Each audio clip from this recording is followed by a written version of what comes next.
Hey, everybody, checking in on Monday afternoon with a 49ers update. Well, not, yeah, kind of a 49ers update. Um, I understand that Kyle Shanahan is conducting interviews right now. Don't know with whom, but expect word later in the day. And I'll try to post something here as soon as I find out who it is that is in the build, not in the building. I would imagine these interviews are taking place virtually. But the 49ers have been very good about announcing after the interviews are completed who the interviews are with. So as right now, as I'm posting this, don't know whether it's defensive coordinator, offensive coordinator, or special teams coordinator. Now, the offensive coordinator one is a little bit tricky because, as we mentioned last week, Kyle Shanahan said that Clay Kubiak has been doing all the duties associated with an offensive coordinator, and it was time for him to get that title of offensive coordinator, at least offensive coordinator, as the 49ers have kind of set those ground rules because it's not a play calling offensive coordinator position, but it's more of a behind the scenes and auxiliary role as far as what Kyle Shanahan wants from his top offensive assistant. So, don't know what they're going to do there because clearly that position isn't open. It's not like Kyle Shanahan said, "Oh, I need to hire an offensive coordinator. Let's see who it should be." No, it's basically Clay Kubiak has been doing all the offensive coordinator work, and so let's just make it official and give him that title. As far as defensive coordinator, Jeff Ulbrich, who was a candidate for the defensive coordinator position a year ago, but the Jets denied permission. I know there was more, and I've kind of alluded to this, more kind of going on behind the scenes there. But the takeaway was that Ulbrich was never interviewed for that position. He probably would have gotten it. Instead, of course, it went to Nick Sorensen. But Ulbrich interviewed for the Jets head coaching job. He finished the season as the interim head coach. Of course, I would say very, very, very, very much a long shot that he is held in that same title or held in the same position and gets the permanent job with the Jets. So more than likely, he will be looking for an assistant coaching job elsewhere. On this video, I want to talk a little bit more about special teams and in particular, Jake Moody. And when I'm talking about Jake Moody, basically I'm talking about everybody but Jake Moody because the 49ers have been reluctant, of course, to make a move with him. They invested a late third round draft pick, I think it was 99 overall in the 2023 draft in him. So they were by and large happy with the job he did as a rookie, showed a lot of promise. Of course, in the Super Bowl, hit a couple of 50 plus yarders, but also a low kick on an extra point was blocked. But they went into year two without any competition for Moody. And he started off strong, of course. And then after the high ankle sprain, he faded considerably and finished the season 24 of 34. That's a 70.6% accuracy rate, which isn't very good in today's NFL. But what I want to talk about on this post is that I think maybe the 49ers have overestimated just how easy it is to find a kicker, a reliable kicker. And a lot of times, kickers kind of bounce around before they find their footing, pardon the pun, and then they can have successful careers. So it takes just a special kind of guy to get through the early career problems that a lot of kickers go through. And certainly Jake Moody ended the season for the 49ers in a funk. And admittedly, it was a funk.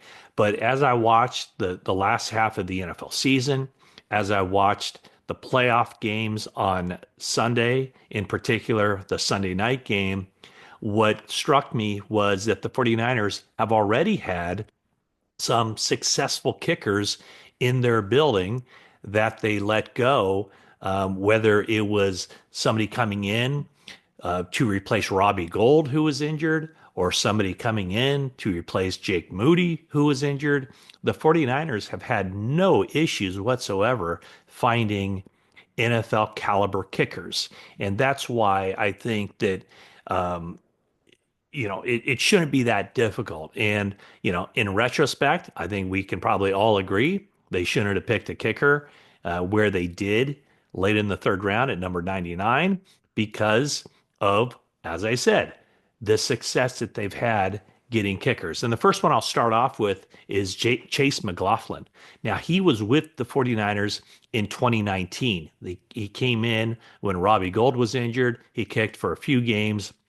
If you recall, he had a game against the Seattle Seahawks. I believe that was on a Monday night, and it was the first loss of the season for the 49ers at Levi Stadium.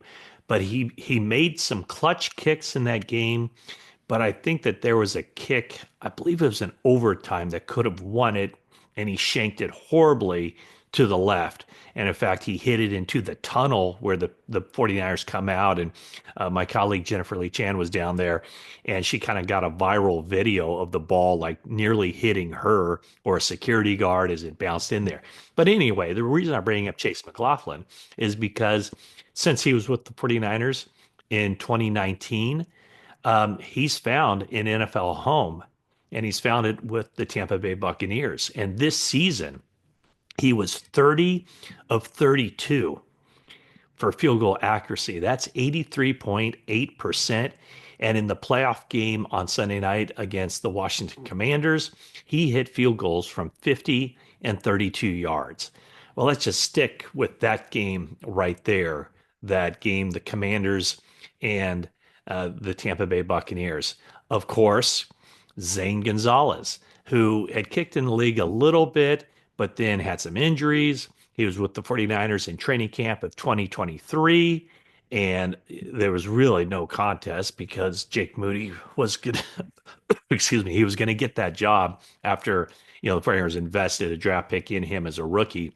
But Zane Gonzalez also got injured in that training camp and spent the year on injured reserve. So he signed on with Washington for the final 7 games, or for the last 7 games, last 6 games of the regular season, and then of course the playoff game. And he hit the doinker that got through on the final play of the game and helped Washington win that game. But before that kick, which obviously wasn't all that impressive, it was a 37-yard field goal that bounced off the right upright and went through. But before that, he made a kick from 52 yards and made a kick from 22 yards. So in that game, he was 3 for 3. In his 6 games with the Commanders in the regular season, he was 5 of 7. That's 71%. Not great, but he came through in the clutch. However awkward it might have looked, he came through in the clutch. Now, in 2021, the 49ers had Joey Sly, and he came in when Robbie Gould was injured, and he kicked 3 years for Washington. This past season, he kicked for the New England Patriots, and his success rate was 26 of 33. That's 78.8%. So Joey Sly, after his cup of coffee with the 49ers in 2021, has found an NFL career for himself. This past season, the 49ers brought in Matthew Wright. He kicked 1 game for the 49ers and sustained an injury, a AC shoulder sprain, I believe it was, and some other stuff when he tried to make a tackle. Basically got injured the same way that Jake Moody got injured. Moody was a high ankle sprain on his kicking leg. For Matthew Wright, injury in the same way, trying to make a tackle on a kickoff return. So Matthew Wright, after kicking for the 49ers for a little bit and then getting cleared to return to action, he kicked for Kansas City and he kicked for Tennessee. Kansas City needed him when their kicker got injured for a while, and then he finished the season with Tennessee. For the season, Matthew Wright, 15 of 16. That's 93.8%. So he ended up having a pretty good season with 3 different teams. Same goes for Anders Carlson.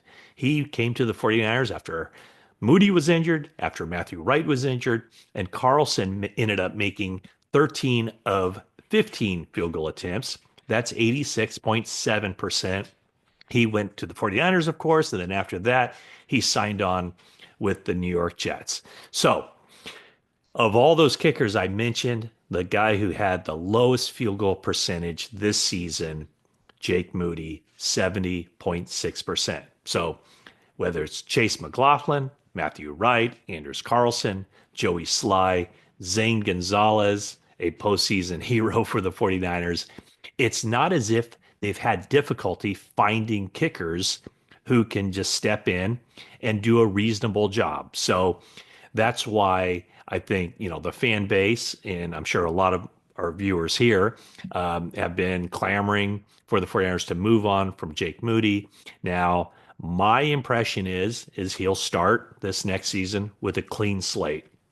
But the other question I have about Jake Moody is, can he ever really have that clean slate with the 49ers when it's always not even in the back of people's minds, always in the front of people's minds, and maybe Jake Moody's mind himself, what the 49ers invested to bring him to the organization in the first place. So I would suspect the 49ers will find competition for Jake Moody this offseason program, training camp, and then at the start of the regular season, a decision will be made who the 49ers kicker will be. But I would say it's pretty clear that at this point, the scholarship is over for Jake Moody, 2 seasons with the team. Now they have to find the guy that can be reliable in those situations where the 49ers probably are going to play a lot of close games in 2025, and they can't leave any points out there.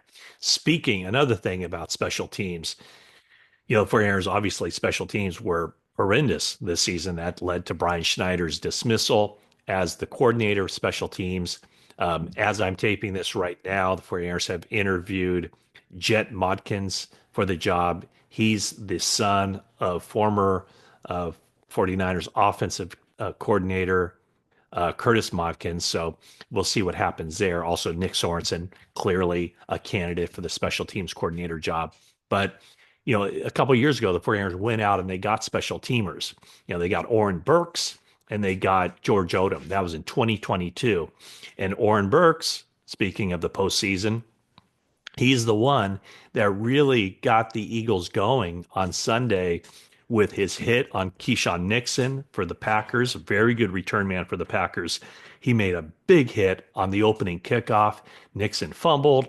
The Eagles recovered, or at least put it this way, the Eagles were credited with the recovery because it sure looked to me like Nixon got control of the ball back and was down on the ground, and then guys started piling on him, and the Eagles ripped the ball away from him.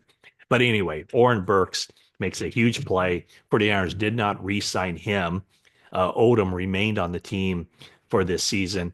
The 49ers made one move that I could see where they went after a veteran special teams guy, and that was Ezekiel Turner, who had played for the Cardinals on special teams. But the 49ers really didn't give him much of a chance, so they determined very early on that there wasn't going to be a spot for him on the 53-man roster.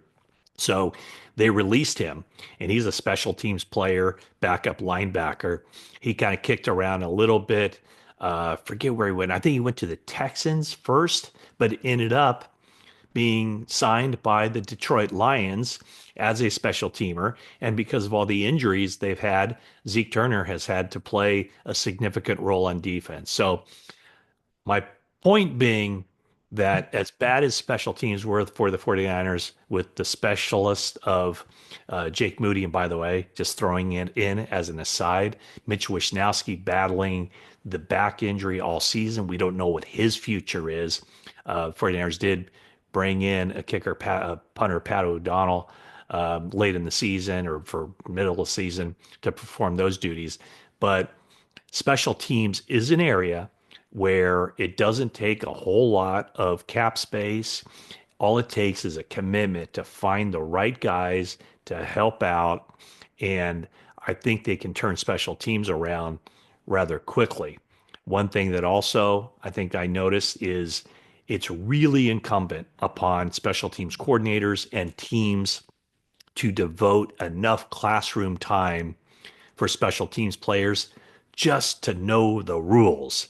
And I know it sounds crazy that teams wouldn't know the rules, but teams got to know the rules. And I'll use the Los Angeles Chargers as an example.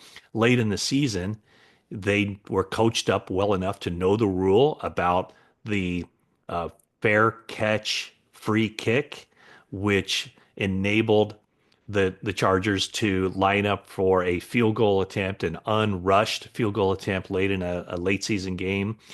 First time that's happened in forever. I think Ray Wersching, when he was with the Chargers, was the last guy to do it, like back in '79 or something. So, but that's just one little rule. But also, the same kicker who made that kick was the one who tried to bat down the missed or the blocked extra point in the game Saturday, not knowing the rule. All he had to do was catch it and fall down. Instead, he batted it down. The Texans scoop it up and return the blocked extra point for a 2-point conversion. So I don't know what the 49ers meeting time is and practice time. I haven't seen that it's any different than it has been in the years previous with Shanahan or the years before that with Jim Harbaugh and other coaches. But uh, my point is that I don't think it takes a whole lot to make a dramatic improvement in that area of the game. All it takes is a commitment, and it's not even a huge financial commitment. It's just a time commitment. All right, that's it for now. I'll probably be checking back later in the day with some coordinator updates, but thanks for watching this video. Leave a comment or a question below. And if I post a video later, which I probably will, maybe I can go ahead and answer some questions as well. So thanks for watching, and that is it for now.